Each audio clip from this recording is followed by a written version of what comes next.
All right, and we are live. Hello, ladies and gentlemen. My name is Chris, and this is my channel, We Love Comics.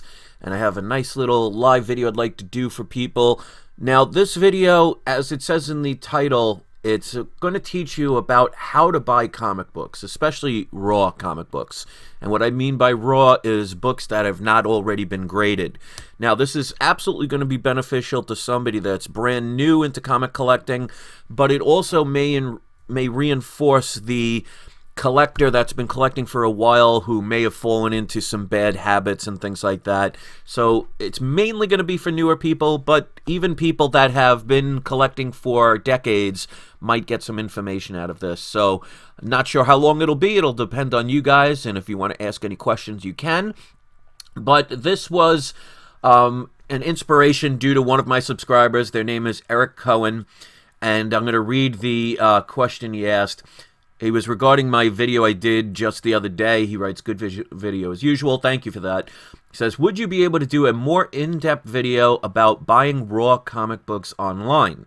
As much as I know what to look for, sometimes it is really hard to judge a grade through pictures, especially when many of the sellers don't even know how to take good pictures. I agree. I gave up a while ago and resort to mostly graded comics, but the price points are so drastic that I'd love to go back to buying more raw books.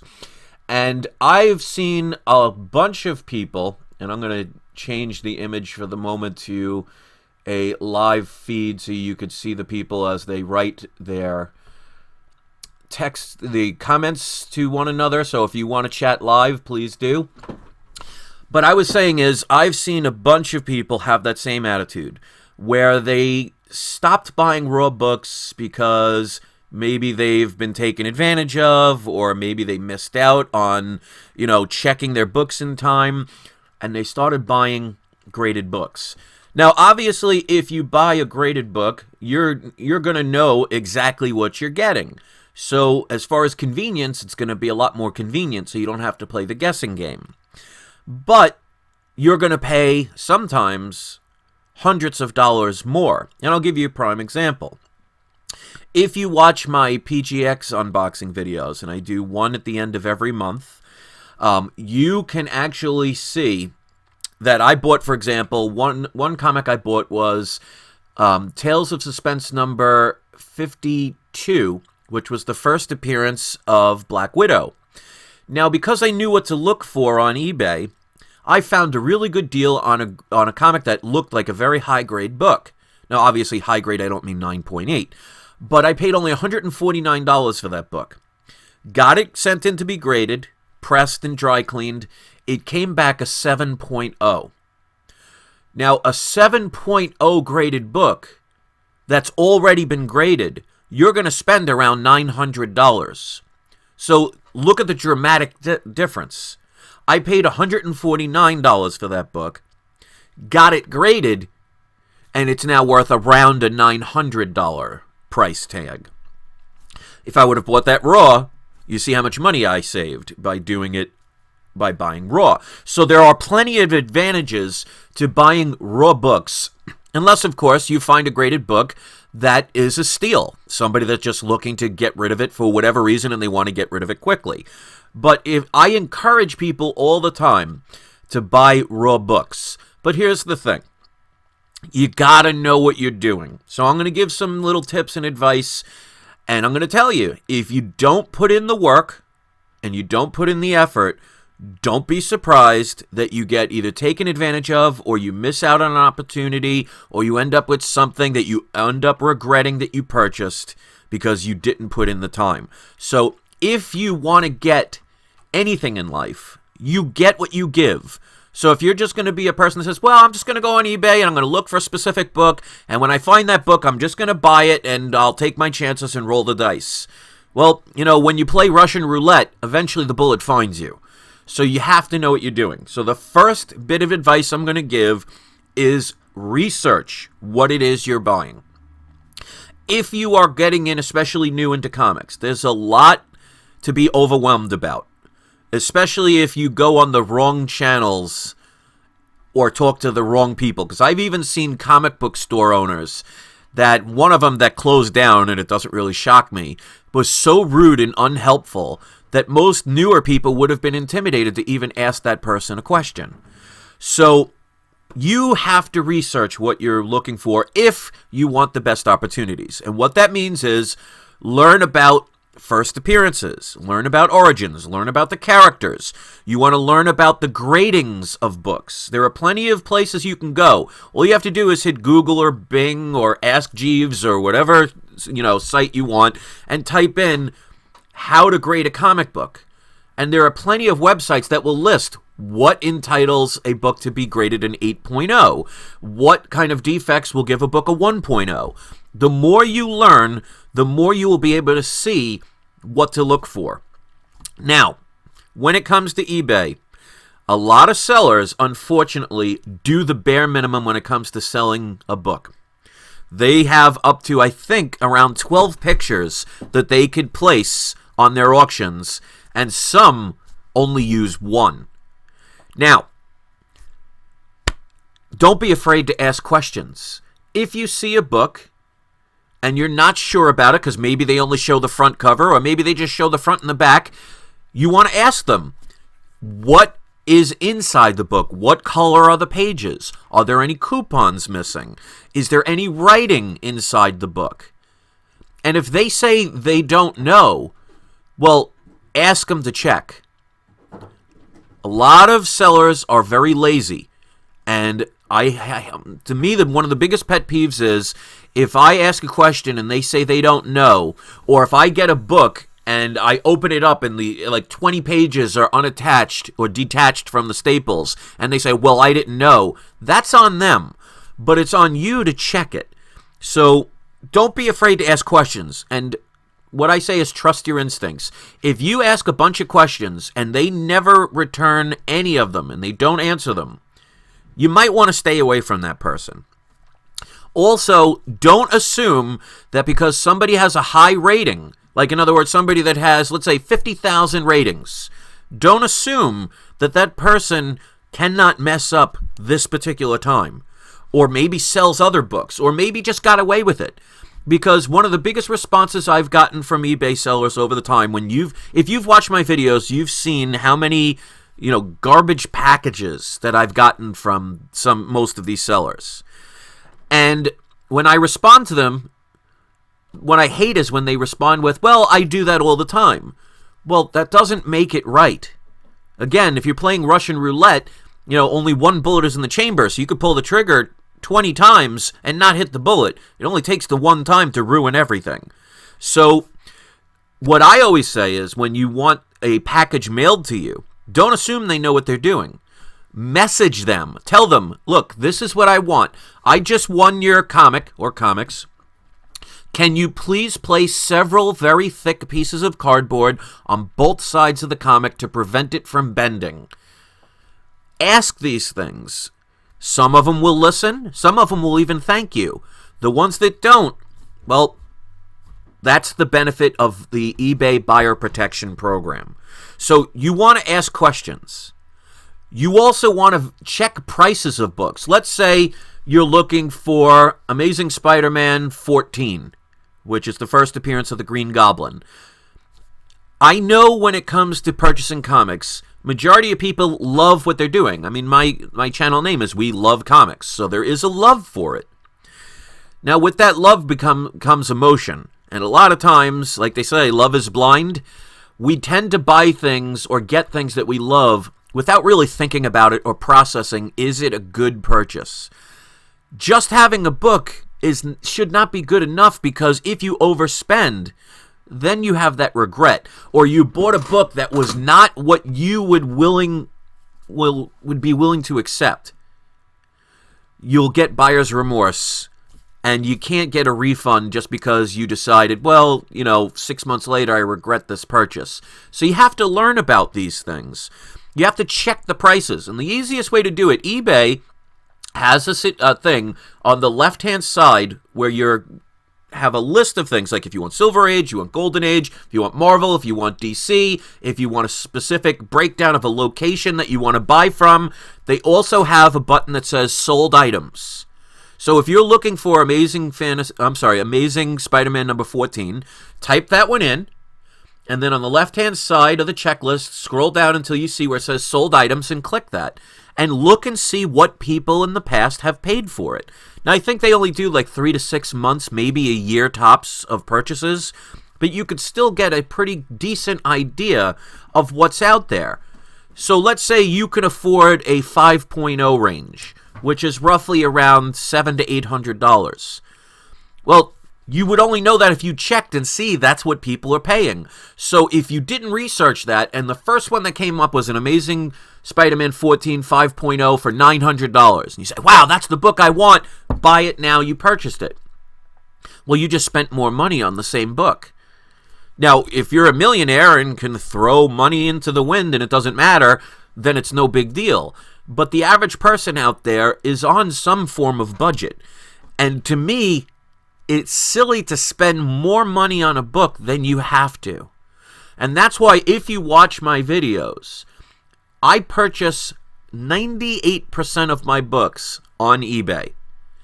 And you see the prices I get on some of these. I've gotten Fantastic Four number 52, which ultimately graded as a 5.5 for $49. And that was only about a month and a half before the movie came out. So it's not like I bought it back in '85. There are always deals to be found. It's just how much effort are you willing to put into what you love? Because I've always said if you're going to do something, do it right. Otherwise, you have lots of regret, lots of jealousy. People will be mad at what somebody else has done because they didn't want to put in the effort. And that includes making YouTube videos. If you want people to come to your channels, if you make videos, well, you want to put in something that makes them want to come back. Don't just say, please come to my channel, because then you're going to get people that are coming maybe for one video. So you want to learn as much as you can. Now, another reason I tell people to buy on eBay. Now, you could do trades. You can go on Craigslist. You can go to local comic book stores. Craigslist, you really want to be careful about. You know, because there is a safety issue. You're going to possibly a stranger's house. What I would recommend, especially if it's a very expensive book, maybe say you'll meet at the local precinct or the local mall. Do it somewhere in public. Because, you know, I'm not saying everybody on Craigslist is bad, but it only takes one bad situation to put you in jeopardy. And if you have a book that you're going to buy that costs $10,000, you know, if you have $10,000 cash in your pocket, you want to make sure you're somewhere public. But even trades, you know, be very careful about those, because if the trade doesn't pan out the way you wanted it to, you don't have much recourse. And one of the reasons why I love eBay is their buyer protection program. So I'm not afraid to take a chance on a book. So let's say, like, for example, when I got that Fantastic Four 52, I saw it on the newly listed Buy It Nows. That's what I tend to search. And it was Fantastic Four 52 and 53 for $99 and change. I think it was $99.99. So it roughly came out to like $49.50 a piece. Now, they only showed one picture of each, of the front and the back of each book. They didn't go the inside of the book. They didn't give a description where there's a full detail. So I took the chance on it. Because when I got the book, one of two things would happen. I would open it up to find out it was everything that I thought it was going to be, and I got a steal of a deal. Or if it ended up not being what I thought it was going to be, or it didn't ever arrive at all, well, all I have to do is report it to eBay and I'll get my money back. Now, I can say over the years, I've been back into collecting comics since roughly around October or November of 2014. And most of my purchases have been on eBay. And I have, in that time, probably had maybe 30 different auctions that either never arrived or were different from what they claimed them to be. And I returned every single one of them for a complete refund. And some people even gave a partial refund and said, keep the book. So communication is key. But again, it depends on what you know about a book. because that's why I did the video the other day, and I highly recommend you watching it. The video on the biggest mistake that most comic collectors make is once you get a book, if you just take it and put it in your comic boxes, well, you only have a certain amount of time that you could return it if there's a problem. So if you don't check, you'll never know. And you can't assume, well, this person has a 100% rating and he's got over 50,000 different ratings, so he wouldn't lie or she wouldn't lie. Well, they don't always have to lie. Sometimes they just don't know.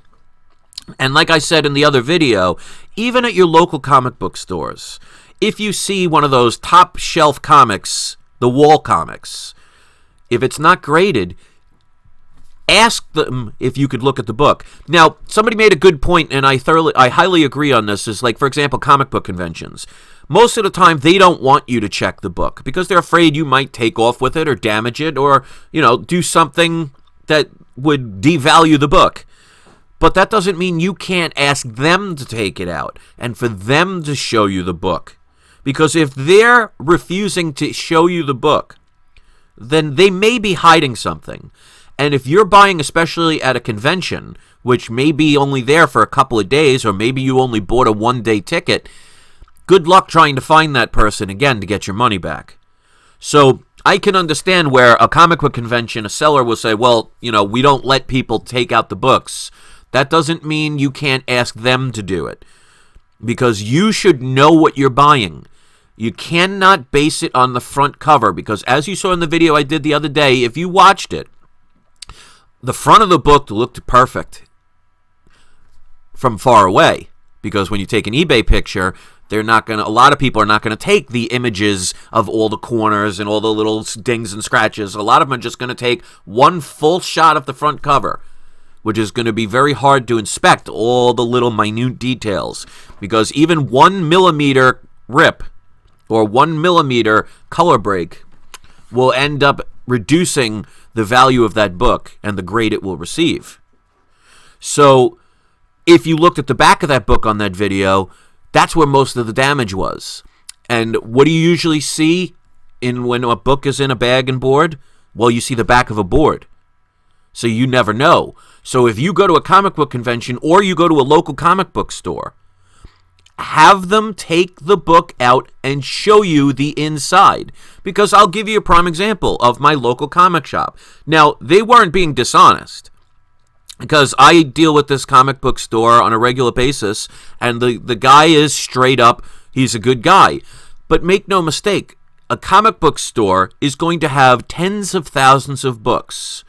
If they spent every second of every day looking at every single book to inspect it 100%, they would never have a moment to sell any books, and they would never finish before they died of old age. So they're not going to check every single book, even wall books. And I'll give you, like I said, I'll give you an example. There was a book I saw on the wall, I think last year. I don't remember what it was because I ultimately didn't buy it. And I asked them how much it was, and they said a certain price that I thought was pretty reasonable. And I was interested in it, and I said, I will buy that book as long as the staples are attached, because I don't mind a lower grade because they are more affordable, and you can make a lot of profit on lower grades because they will sell faster, believe it or not. But I said, I need to know if the staples are attached. Are they? And his response was, I think so. Now, I could have said, well, I trust that person, and they said that, so I'll just buy it. Or I do what I did, and that was saying, could you take it out so I can check? And lo and behold, one of the staples was detached from the book, and they didn't even know it. So they didn't check. Now, again, they're not lying. They're not trying to deceive me. They just don't have the time to check all of these books. So that is on you as the consumer to not be afraid to ask questions, because you're going to get unhappy more than happy if you don't know what you're doing and you don't put in the effort. So where are times where you can get the best deals? Well, if you're an insomniac like me, and I don't really recommend it, but if you could stay up late at night, now late at night I'm talking about 3, 4, 5 in the morning, there's going to be not many people competing for a book. And sometimes you can get books from overseas. Like, for example, my first appearance of Hal Jordan in Showcase 22. That was a comic that was sold somewhere in Eastern Europe. So what would have been probably 3 or 4 in the afternoon for them was 4 or 5 in the morning here on the East Coast. So there was only one other bidder. Also, look for mistakes. Like, that book, the reason I got it for so cheap, and I'm waiting for it to be coming back to be graded, is that they wrote shoecase instead of showcase. So don't always necessarily, if you go on eBay, don't necessarily always just type in what you're looking for. If you're looking for Amazing Spider-Man number 14, just type in Amazing Spider-Man. Or just go to comics and click Silver Age. Or sometimes just write comics. Because I've seen books that are supposed to be Golden Age in the Modern Age section. Or I've seen Silver Age books in the Bronze Age section. Sometimes people don't know what they're doing. Or sometimes just don't care. And that's where you could find deals, where if you're looking for a Golden Age book and you only look in the Golden Age section, you might miss that one opportunity of somebody who listed like Batman 19 in the modern comics section. So if you were specifically looking for Batman 19 and you were specifically looking for it in the Golden Age section, that book would not have come up and you would miss out. So the more general the selection of where to search, the better chances of finding a wide variety. Because I'll give you my tip, because people ask me all the time how I get these great deals. Well, I do not specifically search for any particular book. What I do is I just write on eBay, I just write in the search engine, I write comics. And then I either do ending soonest or newly listed. If I do ending soonest, I click the button that says auction only. If I go with newly listed, I click the button buy it now, because I want to look for a deal where somebody is selling a book way under value.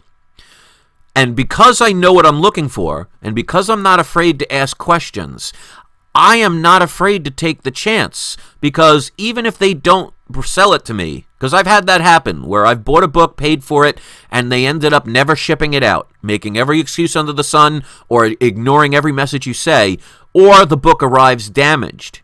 And that's another key, and that's why I tell people, make sure you message each person and tell them how you want it sent. If they don't do it, at least you have the proof of showing eBay when you use the buyer protection program that say, look, check the emails in between us. I told them specifically how to mail it. They failed to do it. That's on them. It is the seller's responsibility to make sure that your item that you buy is received the way it was sold.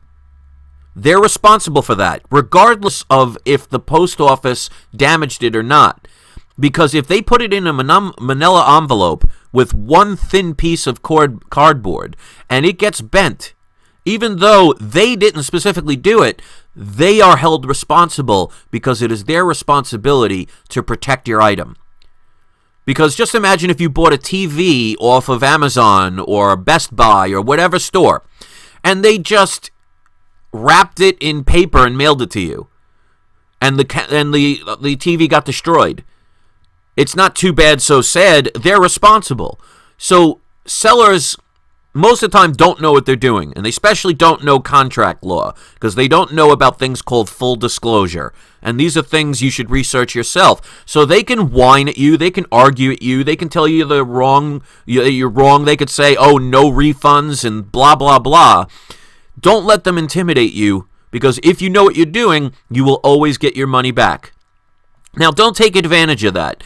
Don't buy a book and end up having buyer's remorse saying, well, I found a better deal after I bought this and I'm just going to get my money back. Because then you're being dishonest, and that's bad karma.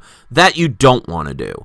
If you were foolish enough to jump into buying a book without doing the research, that's on you. So take responsibility and use it as a fairly expensive learning lesson. What I also tell people is, especially if you're new, have fun with this. Don't view it as nervousness or anxiousness or intimidation. Have fun. when you're collecting comics, and collect them the way you want to collect them. I don't care if 10,000 people collect differently than I do. That doesn't make them right. It doesn't make me wrong, even if they all say I am. Because if I collect the way I want and it makes me happy and I'm not doing anything illegal or immoral, then there's nothing wrong with it. So don't let other people intimidate you. And my other advice would be stop following trends. I see so many times people telling people to buy books when they're at their peak of their value. The best time to buy a comic book is when nobody is talking about it. So if you miss the boat on something, sometimes you just got to suck it up and say, well, I missed out. Unless you're willing to spend double or triple the price of a book. And that's why I'm doing a lot of these videos now, which people seem to appreciate, where the 5 books that are under $100, and you'll notice most of them are books that people aren't really talking about or haven't had a movie yet, because you want to get them before they announce a movie so you could save money. Now, always remember, you're going to take chances with those, and that's what speculation and investments tend to be. So don't get too high emotionally and too low emotionally, because for every one success, you're going to have probably 10 to 20 failures. So if you get beat up every time you miss out on a deal, well, you're going to lose your hair before you're 25. You're going to have a heart attack before you're 40. And in the grand scheme of things, it's just comic books. It's not worth your life and your health. Because I see, unfortunately, there are some angry people out there. I don't know why, but that's up to them. So try and eliminate the negative emotions when you're buying. And that's why I say also set a price limit. And that's why I said earlier, make sure you know pretty much what the average price is. So again, let's go back to Amazing Spider-Man number 14, first appearance of Green Goblin. Let's say you have enough to buy a 5.0, which is roughly around the $600 range. Let's just say that's what it is. Well, if you see a book where it's going to end in the next 20 minutes, and you see it's currently at $300, and it's a 5.0, don't just keep bidding so you could say, ha, I won, and overpay.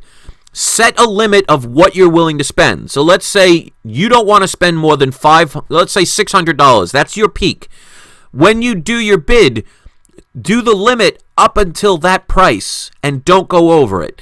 If you lose, just say to yourself, I'll wait for the next opportunity to arrive. Because if you keep bidding, then all you're doing is spending more money just so you can have bragging rights that you actually outbid other people on the auctions. So sometimes you just have to accept defeat and wait the next time around. So, for example, that Tales of Suspense number 52, first appearance of Black Widow that I spoke about earlier, that was on my 2015 wish list. It took me over 2 years before I got it. Now, that doesn't mean I didn't see any auctions in between that time, because I saw plenty of them. But I was not willing to spend the money that people were asking, and I passed up on opportunity after opportunity. So if you have that mindset of, oh, I have to have this book now, well, there's a price to pay for that, and a lot of times you're going to overpay and get a lower grade than you really wanted. And then what's going to happen is years later, you're going to upgrade, which means you have to spend even more money to get the same book that if you would have waited for, you would have had a better deal on.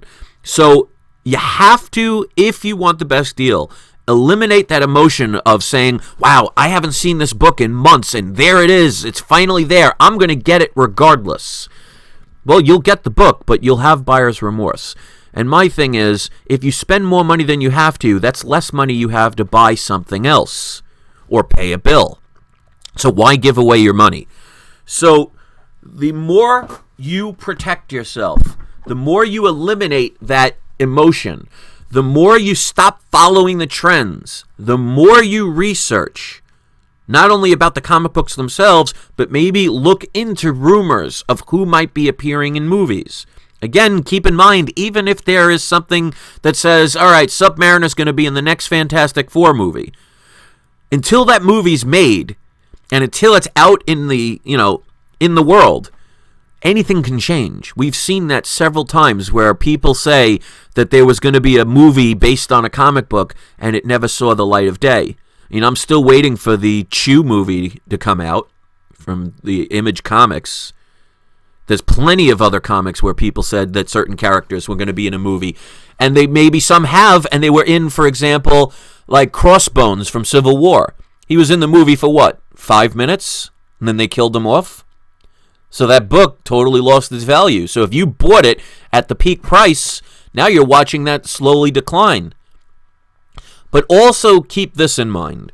Just because a book's value, you may have missed out or you overpaid, and all of a sudden the price is going down, does not mean that later on that book can have a resurgence and be valuable again. The problem I see with most people is they buy high and they sell low. In other words, they buy it when everybody else wants it, which means the demand is up, which means the prices will rise, because you have to research all about supply and demand. When there's a higher demand, it's going to raise the prices. So people all of a sudden say, oh, because again, based on emotion, I have to jump in. I have to buy this book because everybody wants it. I want to be one of the people to say, I own this book, and you'll overspend. And then maybe days, weeks, months, or years later, all of a sudden you start seeing that book losing value. You start to panic and say, oh, I better sell this before I lose more money. The smart investors will buy your book when you're panic selling and sell it at its highest price. Now, not everybody does that. Plenty of people out there buy comics that they just will keep them forever. They maybe buy them just because they love to read them or love the artwork. There is no wrong way. But I see a lot of people when it comes to investing, one of the biggest regrets is they overspend and pay too much. And that's because you're buying a book at the peak of interest when everybody else wants it and they're all competing for it.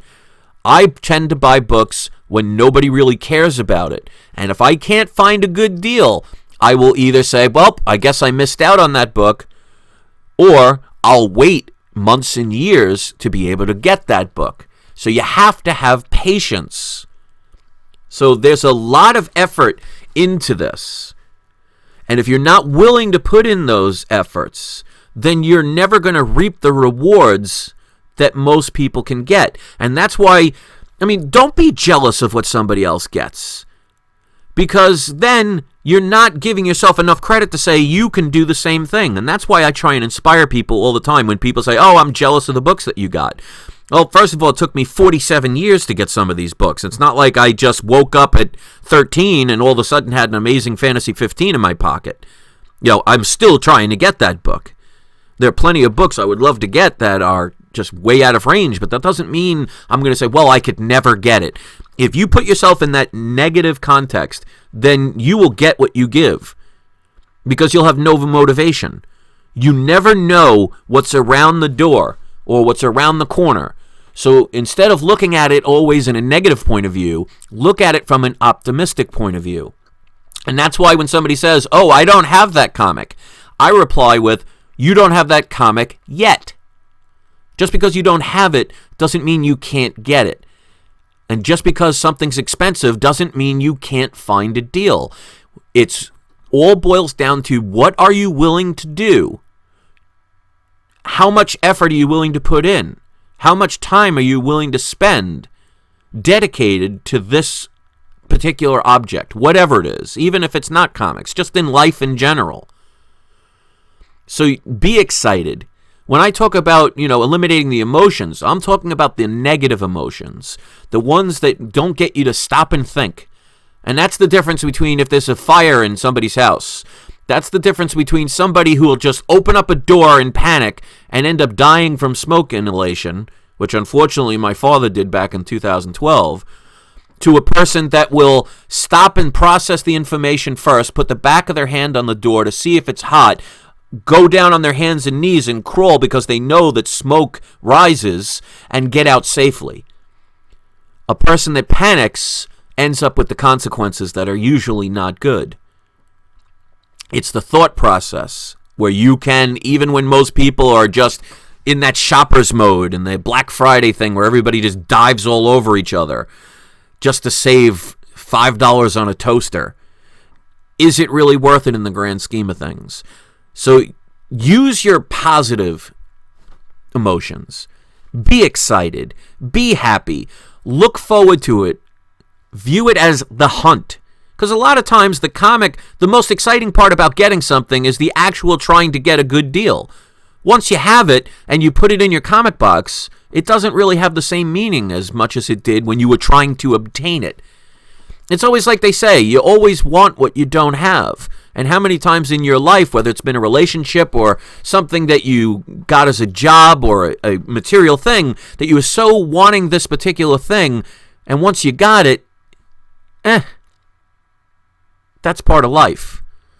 So that's pretty much all I have to say about all of this. I don't want to make this too long because the Italian in me will talk forever, and you guys love hearing me talk. So, and plus, I like talking a little bit longer. It gives my haters extra time to thumb down my video because, again, when you talk about emotion, some people just want to stay angry, and I love having fun with that at this point. But please, if you haven't watched this whole video, watch it from the beginning if you came in late. Make sure you check prices. Make sure you know what's out there. Make sure you research comics. Make sure you're not afraid to ask questions. Make sure you take advantage of eBay's buyer protection program and also PayPal. Now, eBay only has a 30-day buyer protection program, but PayPal has a 6-month buyer protection program. But after that, if you didn't check, that's on you. So learn about conditions of books, get rid of the emotions, don't follow trends. If you research things, get them early. And if you miss out on an opportunity or if all of a sudden a book drops in value, don't panic sell. Hold on to those books because there's plenty of times where a book could be worthless for 10 years, then all of a sudden have plenty of value. Because trust me when I say, 10 years ago, you could have bought a New Mutants 98 comic for probably $10 or less. Good luck with that now. You couldn't even probably buy the cover for $10. And yet, how many of you 10 years ago were looking for New Mutants 98? I would probably say maybe 2 of you. Why? Because nobody was talking about it, so you weren't interested in it because it wasn't popular. And that would have been the best time to make the purchase. So, D. Giuseppe says, I say research old Overstreet price guides from 20 years ago. Probably not the best advice to give, even with modern day Overstreet price guides, because, comics change on a dime nowadays with the internet. So a book that's printed maybe once a month, even if it's printed once a week, will already be outdated on a bunch of books within hours. So I would stick with going on eBay and just asking people, watch other people's videos. And that's one of the reasons why I end up giving prices on my comic books, is I want people to get a general idea of what is out there. And people seem to appreciate that. I don't do it to brag. Some people may say that, but I could give two notes to what what's about those people, because they're going to pick negative things out regardless of what I do. So I don't worry about them. But the more you know, the more efforts you put in, the better you're going to be in the grand scheme of things. Have fun with it. Do your research. Hold on to books. Buy them and take a chance on some of them. And always remember, not every one of them is going to work out. And that's okay. So for every $1,000 win, you're going to have several $100 losses. And that's okay. If you're collecting them because you love them, then it really shouldn't matter. So I have plenty of books I've won on, and there's plenty of books that are going to sit there and lose money day by day. But I don't care because I bought it at the time. I loved it. I was happy when I got it. I bought it for the right reasons. So if I lost money, I don't care. I bought it because of the love of comics, and that's what it really should boil down to. If it's just an investment where you're trying to make profit and you don't have that emotional part into it, yeah, it's going to kill you to buy a book for $500 and end up months later have it be only valued at $200. You're doing it for the wrong reasons. And people always ask me all the time, why do you think most other channels don't mention prices? Well, it's going to be different for each person. But I would like to assume, and I could be wrong, that maybe it could be because they don't want their significant others to know what prices they pay. Who knows? I mean, I'm sure there's plenty of different reasons. What I would do is ask each individual channel. You could have 50 channels out there have 50 different reasons. I can only control what I do, and the same with you. Only concentrate on what you do. Don't worry about what anybody else does unless it's something that you can learn from. Learn from people. Watch other people's channels. Don't just watch mine. There are plenty of videos out there, even from people you might not like. Because here's the beautiful thing about life. Sometimes you can learn from people you don't like, even if it's something that you learn of what not to do. So never be afraid to expand your horizons.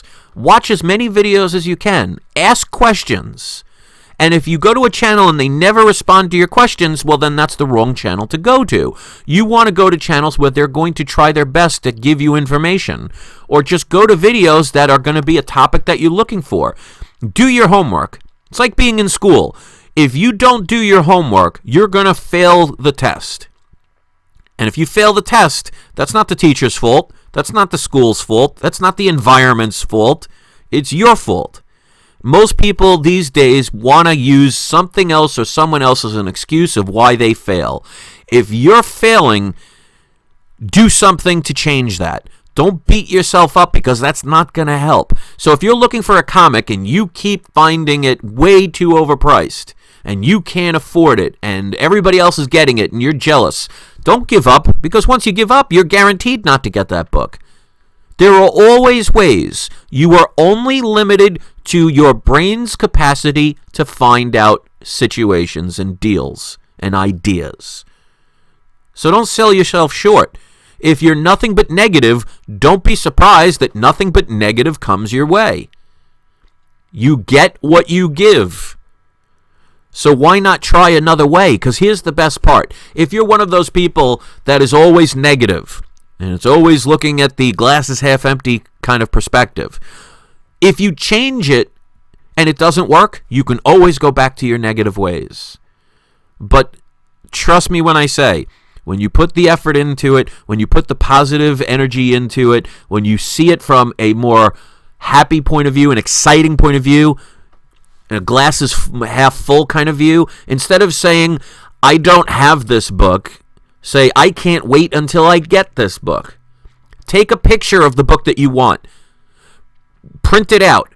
Post it on your bathroom mirror or somewhere where you'll see it every day. Put it in your office right next to your computer so you see it every day and say, this is the book I want. What do I need to do to get it? But again, make sure it's not stealing. Make sure it's not being dishonest. Don't be one of those people, because karma always finds people. And here's the ironic part about the whole glass is half empty or half full. Believe it or not, and I'm going to do a little philosophy little lesson for you all, a little mind blower thing. The glass is neither half empty nor half full. See, the world is trying to teach you to only see things from what you can see in life. So when somebody says, is the glass half empty or half full, either answer is wrong, because the glass is 100% full. Because nobody said, is the glass half full or half empty of water? So you automatically assume when they show that, and this is how they kind of train people, is they make you only focus on what you can see. Because a glass that's half of water also has half full of air, which means the glass is completely full. Focus on more than what you see. That's why they try and teach you in life, seeing is believing. That is so far from the truth, unless you want to believe it to be. So a little philosophical way to end the video. So I want to thank everybody for taking the time to leave their comments. And this is what I recommend. When this video gets processed, leave your comments. And I want you all who are interested in comics and learning about comics to go into the comment section and start responding to other people's posts. Interact with one another. Get to know each other. There are a lot of positive people here. For every one troll I have that will thumb down a video no matter what I do, I have 90 people that are here for the right reason. So obviously that says I must be doing a good job, because people end up here are most part very positive. So interact. Take advantage of other people's knowledge. Don't be afraid to ask questions, even if it's not directed towards me. Get to know your fellow comic book lovers. Make your own videos. Watch other people's videos and interact. Because the more you interact, the more you'll learn. Don't just sit back on the sidelines and cross your fingers and hope that everything is going to come your way. You know, if you're hungry, you're not going to sit there and say, boy, I'm praying for food, or boy, I wish for food. Get up and get it. And Giuseppe says, no trolls today. Be patient. The video hasn't uploaded yet. There'll be my regular 3 to 4 thumbs down before the 24 hours has passed. I don't care about that. All that does is give me extra views. So I have, every 28 days, around 150 thumbs down. That means that's an extra 150 views. So they do me a favor. So I don't see the glass is half empty perspective from that aspect. Let people hate. If they want to spend their energy spreading negativity, that's on them. I used to let it bother me, and it used to actually bother me at one point. But that was then, this is now. So if you make, and that's advice I'll give before I go, if you make YouTube channels, eventually you're going to get a hater. Eventually you're going to have somebody that's jealous or doesn't like what you say or doesn't like the way you think. That's on them. Because as you see, if you're a subscriber to my channel, I don't call anybody out. I don't cause any drama. I don't try and hurt anybody. I just may think differently than somebody. And if somebody's going to hate me because I think differently than them, then that's pretty narrow-minded on their end. So that's on them. Stupid me used to let it bother me, because I did have plenty of people that pretended to be my friends and betrayed me. And betrayed me on air so other people saw it. But that's, again, it's on them. So if you make YouTube videos, eventually you're going to have a hater. Or two. It's a rite of passage. Don't let it beat you down. Don't make it think, oh, well, I have to spend my energy concentrating on that one hater. If you have 99 people who love you and one hater, don't concentrate on the one hater. Focus on the 99 that are there for the right reasons. Because, believe me, that's one of the reasons why I took down the original version of this channel, because I let them win. Never again. You control what you do. So if you want to buy a comic, and 9,000 people are saying, that's stupid that you're doing it that way, or it's ridiculous, or no one would ever want that book. Who cares? If somebody doesn't want a book that you want, that just means that's one less person that's going to outbid you on that book, which means you're going to get it for cheaper. So I love when I buy a book and people say, oh, I would never take the risk on that one. Well, good. That's why I got it for so cheap. Look at it from a positive perspective, and you'd be amazed at how things change in your life in more than just comics. So if you appreciated anything that I've said in here, if anything helped you whatsoever, if you would be so kind to hit the thumbs up button, I always appreciate the support. If you think my channel would be beneficial to somebody else that has not seen or heard of my channel, if you could share it, I'd appreciate it. I have a video that I did just last week about if you want to be on my main page. I should give the video on how you can do that, and I can add you to my page if you add me to your page. There's lots of ways we can help each other. So communicate, stay positive, do your research. Don't spend your life being negative and angry and jealous, because it's not going to do anything positive for you. And you'd be amazed at how life will change for you. So leave your comments, hit the thumbs up button. If you're not subscribed, please do. I would love to have you. And like I said, when this comes and gets processed, leave your comments and interact with people. Get to know the people in this community, at least the positive ones. And if anybody says anything ridiculous or crazy or full of hate, don't try and think you got to get my back. Just ignore them. And that's what we're going to do.